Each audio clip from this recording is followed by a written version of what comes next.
Hola, bienvenidos a la cuarta parte del capítulo de radiaciones de la asignatura Sistemas de Radiocomunicaciones Navales y Compatibilidad Electromagnética.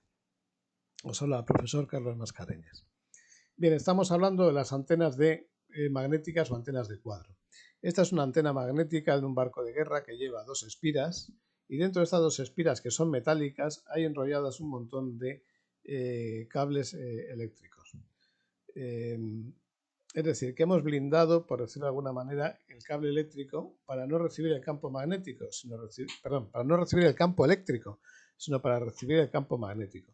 Y aquí tenemos el acoplador de antenas en el caso de que queramos transmitir, y se puede girar también la antena para tener unos lóbulos, o sea, para tener una directividad que ya veremos cuando hablemos de esta antena en la siguiente transparencia o en la otra, ¿vale? Y aquí tenemos dos cuadros cruzados con un látigo que no se ve, porque está muy lejos la antena, que son las antenas típicas de radioiconometría de onda media y onda corta para el servicio móvil marítimo o cualquier servicio de radiocomunicaciones que lo utilice. Ya repito, son dos cuadros metálicos, 1 y 2. Lleva un látigo, que es el látigo de sentido. Con los cuadros nos da la dirección, pero no nos da el sentido donde viene la señal, y con este vertical nos ayudamos con él para poder recibir un radiofaro, por ejemplo, o un barco que está pidiendo socorro y que hay que localizar. Bien, sigo diciendo, antenas magnéticas. Aquí tenemos dos mesas de ensayo de laboratorio, donde tenemos un cuadro en vertical, en el eje ZX, el plano ZX, este sería el plano ZY, y aquí el plano XZ. El equipo electrónico que queremos comprobar se instala en esta mesa, se le enciende y entonces se puede determinar cómo radia ese equipo. Con lo cual se puede hacer pruebas de verificación de radiación. Y luego, para ver cómo le afectan los campos electromagnéticos al equipo, se pone el equipo, se le enciende, se le pone a funcionar de una manera específica y se le meten pulsos electromagnéticos de distintas frecuencias mediante los lazos, mediante los cuadros, ¿vale? Si se ve que está interferido o que no funciona bien, pues entonces no se homologa ese equipo. Aquí se puede poner desde una lavadora, una nevera, un aparato de radio, un aparato de microondas, o se puede poner un aparato de medicina.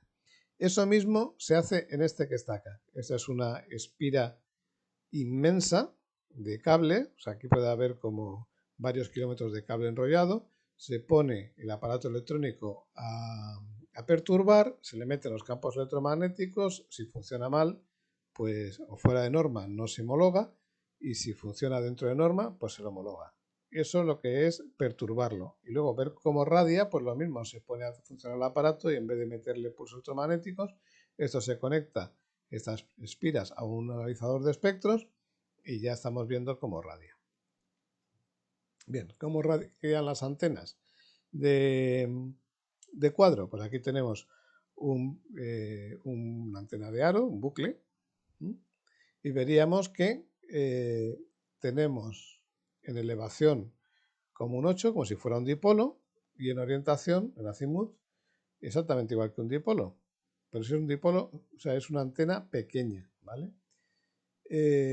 Polarización lineal, horizontal en este caso, tal como está en este momento. Si la queremos en vertical, la giraríamos 90 grados, y fijaros que tiene directividad. Por eso los radiogoniómetros tienen la espira o las espiras en vertical. ¿Para qué? Pues para poder localizar el barco o que está pidiendo socorro o el radiofaro al cual queremos llegar.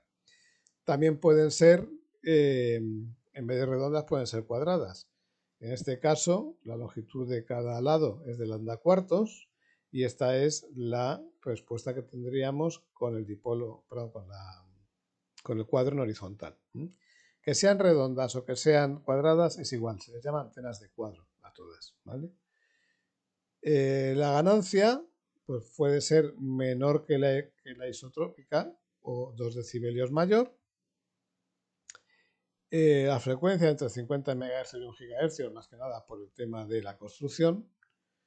Y bueno, más o menos parece ser que tienen mayor ganancia las antenas cuadradas que las antenas redondas, porque las antenas redondas pueden tener ganancias negativas y por lo que se ve las cuadradas no. Antenas dísconas. Bien, antenas dísconas. Es otro tipo de antenas que ahora veremos en foto. Pueden estar así puestas con el cono hacia arriba o con el cono hacia abajo. Lo que nos interesa saber es que son omnidireccionales en azimut y en elevación, fijaros que tiene muy alto el ángulo de radiación a media potencia, entre 20 y 80 grados. Son ideales para hablar con aviones y para recibir o transmitir hacia satélites, porque radian muy alto. No van a llegar muy lejos en lo que es la distancia. No va a llegar muy lejos porque el ángulo es muy alto, pero sí van a radiar hacia arriba. Son antenas muy buenas para hablar con aviones y con satélites, es decir, con aeronaves. Tenemos también el loop el bucle de Alford, que al fin y al cabo es como una cruz gamada aproximadamente. También tiene directividad en elevación y en azimut, en cambio, pues es completamente omnidireccional. No es que sean muy buenas, esta de aquí tiene pérdida sobre la isotrópica y esta de acá, pues entre 0 y 4 decibelios, o sea, se comporta igual que una antena isotrópica o gana 4 decibelios, que bueno, no está mal. Yo tengo una de ellas y me encanta cómo funciona, sobre todo para VHF y UHF. Suelen ser de banda ancha. Bien, aquí tenemos las otras antenas helicoidales, que son estas de acá. Son las que llevan las típicas de los walkie-talkies. Esta sería de VHF y estas dos de UHF. ¿Cómo se sabe? Pues por la longitud de la porrita de goma, que se suele llamar, ¿vale? Y luego tenemos otras antenas helicoidales aquí. Esta es la antena del Inmarsat C. Aquí está el transmisor, esto que estoy tapando. Con el láser es el transmisor y el receptor. Y la antena helicoidal es el cucurucho de arriba, ¿vale? Bien, aquí tenemos las antenas helicoidales que, dependiendo del tamaño que tengan, van a funcionar de una manera o de otra. Fijaros, esta es la porrita de goma. La porrita de goma que lo que tiene es una espira y que cuando nosotros se suele llevar los walkie-talkies para que se puedan doblar sin romper nada, sin romperse ellas, si tuviéramos una, ¿cómo se llama esto? Una antena telescópica de metal, podríamos doblarla sin querer. Pero si tenemos una porrita de goma, le podemos dar con la mano que no se rompe nada. Y es fundamental, por ejemplo, en los botes salvavidas y las balsas salvavidas, que no pinchemos la balsa salvavidas con la antena del walkie-talkie, del radioteléfono portátil. ¿Por qué? Porque si pinchamos la balsa salvavidas acabamos en el agua. Entonces, por eso llevan porritas de goma, que son helicoides metálicos fundados en una funda de goma, nunca mejor dicho, ¿vale?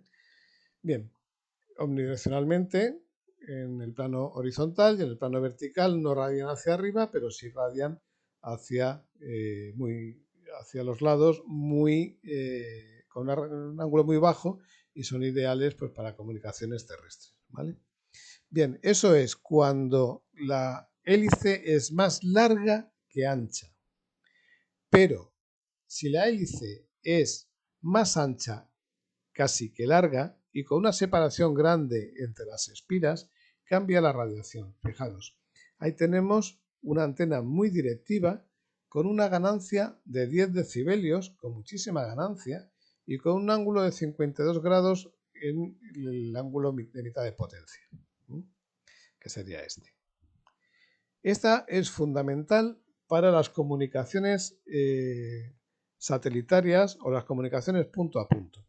Cuando nosotros estamos trabajando, por ejemplo, con el QO100, con el SHIELD 2, la antena que tenemos que instalar es esta. ¿Dónde tenemos que instalarla? Pues tenemos que instalarla en el foco de la parabólica. ¿Por qué? Pues fijaros, primero porque tiene 10 decibelios de ganancia. Segundo, porque tiene polarización helicoidal. Y tercero, porque si yo pongo aquí la parábola, estoy aumentando los 10 decibelios de ganancia, le estoy sumando la ganancia a la parábola. Ya la veremos luego. Me vais a dejar que mire 5 segundos, a ver si me falta por aquí una antena. No, pues no me faltaba ninguna. Seguimos hablando de la parabólica. Bueno, la siguiente. Esto que tenemos aquí ya es una cavidad resonante y la cavidad resonante funciona de distintas formas, depende de cómo esté fabricada. Si aquí tenemos en espiral la cavidad resonante, plana, y aquí en espiral cónica. Esto sería el diagrama de radiación, tanto en elevación como en azimut, fijaros que más o menos son iguales. La espiral cónica tiene mayor ganancia, de 5 a 8 decibelios, mientras la espiral plana tiene de 2 a 4 decibelios. El ancho del haz son distintos, uno es de 160 grados y el otro es de 120 grados. Las frecuencias límites, la espiral plana va de 500 MHz a 18 GB, mientras que la cónica va de 50 MHz a 18 GB. Y pueden ser polarizadas a derecha o a izquierda, depende de cómo se mire, ¿vale? Normalmente la polarización se mira como si tuviéramos un fusil o una escopeta que disparase, ¿vale? Entonces, la antena hay que cogerla como si fuera una escopeta, pensar que se dispara y si la onda va de derecha a izquierda por arriba, se dice que es levógira, y si va de izquierda a derecha, la emisión por arriba se dice que es destrógira. Bien, nos vemos en la quinta parte del curso de radiación del grupo Señales, Sistemas y Comunicaciones Navales. Os habla el profesor Carlos Mascareñas de la Escuela de Ingeniería Radioelectrónica. Un abrazo.